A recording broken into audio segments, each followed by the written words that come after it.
Is IGOUGO dead?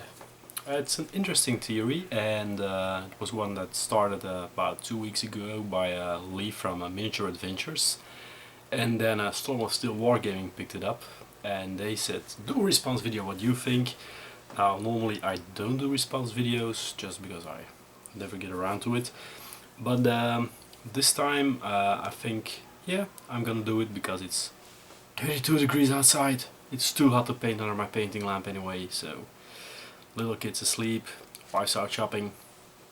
I can take a little time off to make a video about this subject, especially since I am a child of the IGOUGO generation.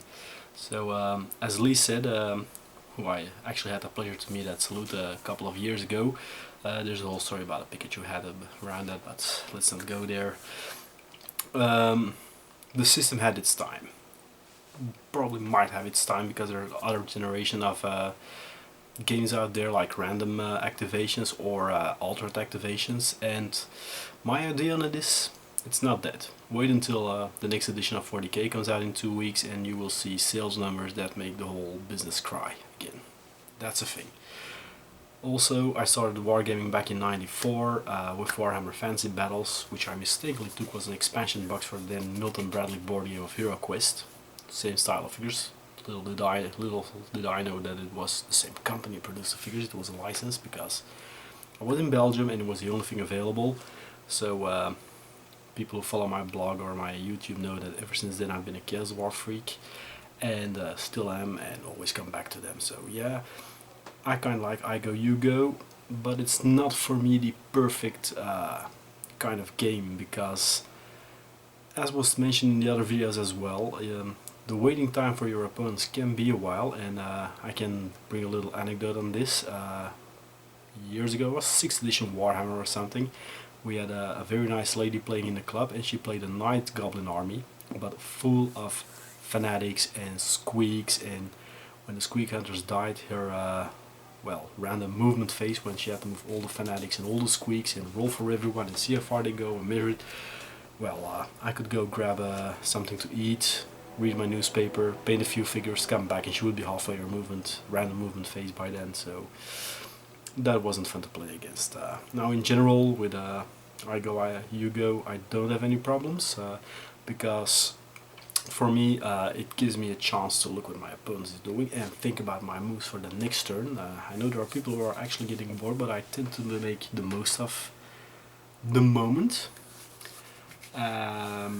So in general okay, but people don't really think a lot, especially in the fantasy gaming, about what's happening during the other turn. They just are focused on the casualties they're gonna take and not what they might do after taking the casualties in the next turn.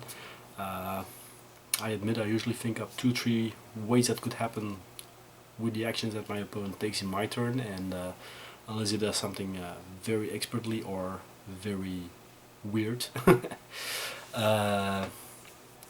But yeah, if he does something very weird, it's usually not that well for his battle plan and works into my hand. But yeah, that's the kind of player that I tend to be. It also helps that I'm a very defensive player, so let them come and see where they might get little holes that I can punch in and everything. So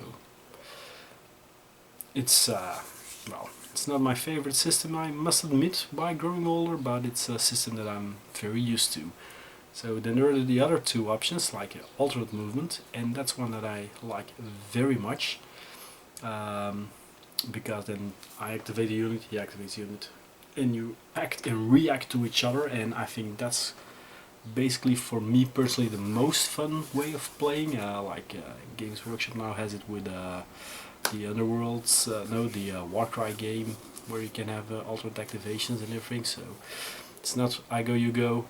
It's not random, because there is a set plan. You can set up your units and try to lure him in activating not the unit that you don't want him to activate. So yeah, it's a bit of a chess game, which by the way is also an alternated game. The original wargame chess is using alternate movement.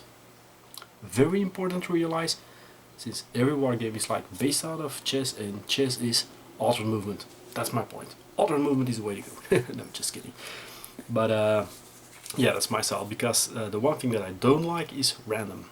I know lots of people, like in Storm of Steel also says that's the way to go. I don't like it. I played a Dux campaign years ago at my wargame club, Tin Soldier of Antwerp, and well, I was facing a tough opponent. I had maneuvered my units like this that he would be, well, I'm not gonna say crushed, but seriously decimated in the next turn, because I was all set up towards the flanks and everything. And he knew he was in a losing position, and he had cold sweat and all that you want, and he knew that he might be even knocked out of the campaign at that point. So the decks got back together, the game master starts pulling the cards, and his whole army, each and every unit bar my little unit of skirmishers who were the only ones not involved in the whole action, activated before mine. So gone were my flanks, I got charges where there shouldn't be charges. Then he could play cards and effects that he got double movement, extra charge. Result was my army scattered to the four winds, and he was standing there like the great general, being victorious and everything, while he just had maneuvered like nothing. He had a block in the center, all my units had surrounded him, and just because a random deck said, oh yeah, now his whole army activates, there went mine. I managed to salvage the campaign, still got second in the end, but it wasn't a great moment. Of course you curse and you know it's the luck and everything, but still, it was, for me that was the point. It was in Dux Britanniarum, so the Two Fat Lords game. That was the point for me that I said, I don't like this random movement thing. I wasn't too big a fan of it before that battle, but at that moment it was the point that I was like, this kind of system depends more on luck than actual tactical maneuvering skills. I like my, that's why, for example, I like historically wise American Civil War and stuff, where you got your big blocks shuffling to the left, shuffling to the right, you have to maneuver.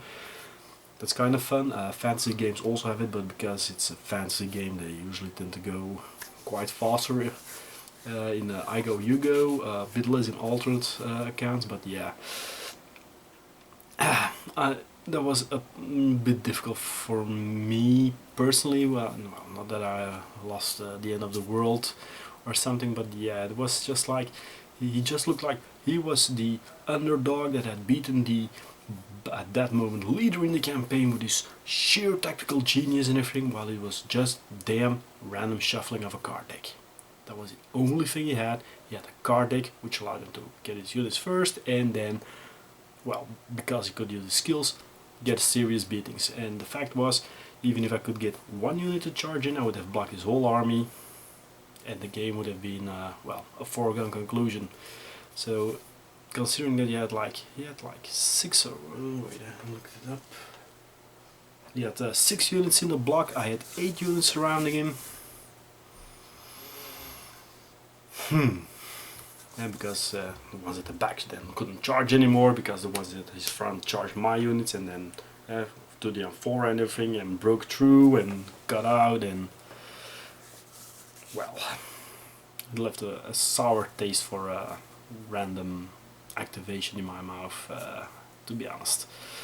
I know it's like a 1 in a million chance that something like that happens, but well, it can happen, and it's something that can't happen with IGOUGO or with altered activations, because then you have set up your momentum, and even if you got like, in this case, the 8 against 6 blocks, and it would be alternate, he still would have got like 1 unit safe, and then the next one would be wiped, and you get the point. Then his line would still have collapsed. I would have get more damage. If it was IGOUGO in this situation, it would have just been wiped out clean.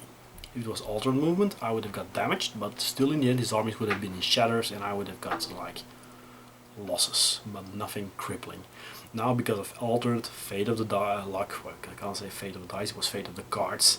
It was like I had a dead man's hand there or something, because I was just bashed to pieces for no reason. So yeah, that's my idea on the 3 systems that there are. But IGOUGO did, no, I don't agree really with that. Another example I like about IGOUGO, which makes it a bit random, but that's the kind of random that I like. It's like the Future War Commander series, or Blitzkrieg Commander, or how's the other one called? Cold War Commander. I never played that one. Either was Second World War or the Future version. you got IGOUGO, but you got your commanders who give orders, and for every order you have to roll 2 dice. It goes lower, and as they fail, it ends. So if you roll bad on the first one, on the second one, or with God behest with your commander, if you take him first, you're not doing much in your turkey, sitting turkey. But yeah, that's a random element in IGOUGO that still can, how should I say it, reward maneuvering or tactical deployment. And in the end, the battles aren't won by how many shots you lose, but by how you position and everything. It's in almost every war game. Most people look at stats, combat stats. Let's take for example Warhammer 40k.